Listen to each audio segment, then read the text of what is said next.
Eh bien, bonjour, c'est une joie de vous retrouver en ce début de semaine, comme toujours. Nous sommes en train de réfléchir ces jours-ci à la volonté de Dieu démystifiée. Nous avons déjà parlé de deux aspects importants de la volonté de Dieu. La volonté souveraine, alors que Dieu accomplit ses desseins de toute éternité par la mort de son Fils, par tout ce qui se passe dans ce monde. Nous savons qu'on a un Dieu qui est au contrôle de toutes choses. Mais nous savons aussi que Dieu a une volonté révélée ou morale dans sa parole. Et ça, on en a parlé la semaine dernière.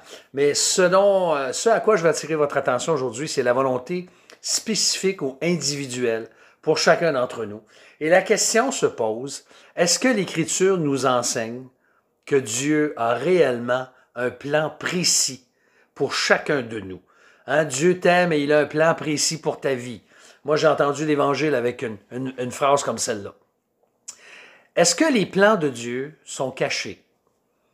Est-ce que ce sont des plans que je dois absolument découvrir avant de prendre des décisions et de faire des choix dans ma vie? Bien, la réponse, évidemment, est non.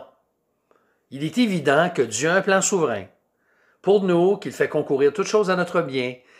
Oui, lorsqu'il nous a attirés à lui, lorsqu'on est venu à la foi en Jésus-Christ, qu'on a été réconcilié avec Dieu, Dieu nous a conduits jusqu'à aujourd'hui, jusqu'au moment même où on vit aujourd'hui, dans sa grâce et sa fidélité. Mais jamais l'Écriture nous laisse croire que Dieu joue à la cachette avec nous au sujet de sa volonté. Ou encore qu'on est dans une espèce de course au trésor. Hein, là, tu chauffes, non, là, tu brûles, non, là tu ne l'as pas du tout, tu es loin. Dieu ne nous a pas placés dans un labyrinthe où nous devons deviner et puis trouver sa volonté avant de prendre des décisions. Et puis, en plus, nous faire rendre des comptes pour ce qui nous aurait été impossible de trouver. Non, la volonté de Dieu, ce n'est pas une cible à atteindre. Et si j'ai le malheur de la manquer, bien là, je vais gaspiller le reste de ma vie. Non, si sa volonté est un plan caché qu'il me faut trouver, bien, ma vie ne serait que déception et désillusion et indécision. Alors, je n'ai pas à chercher, je crois, quelle est la volonté spécifique ou individuelle pour prendre des décisions. Non, Dieu ne révélera pas ce qui m'apparaît caché. Je n'ai pas à spiritualiser chaque décision que je dois prendre ou rester passif en attendant une espèce de révélation particulière de son plan précis pour moi, par un signe, par exemple.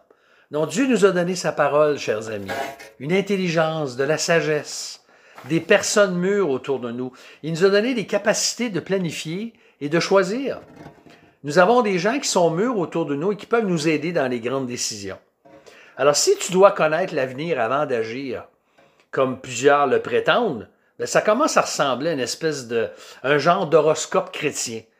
Et la volonté de Dieu, ce n'est pas un horoscope. Je dois plutôt m'appuyer sur les vérités que je connais déjà, chercher la sagesse et me confier en lui. Et comme on l'a déjà lu, Éternel, fais-moi cheminer dans ta vérité, instruis-moi. Nous allons désirer faire ce qui est agréable au Seigneur. Et là, on aura l'assurance que nous sommes dans sa volonté.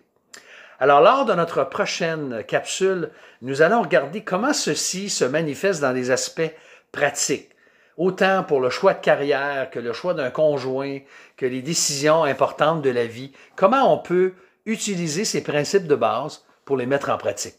Alors que le Seigneur nous fortifie dans ce désir que nous avons de connaître sa volonté, de marcher dans sa volonté, et nous allons lui demander ensemble dans la prière. Seigneur, on te remercie que tu veux nous faire connaître ce qui est bien pour nous. Tu nous as déjà fait connaître dans ta parole les sentiers que tu places devant nous. Seigneur, nous avons besoin de ta sagesse. Conduis-nous.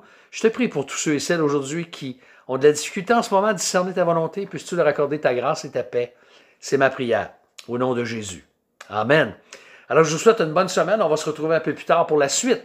Il nous reste encore 2 capsules pour terminer ce sujet-là. Et ensuite, on traitera d'autres choses. Alors, bonne journée et à bientôt.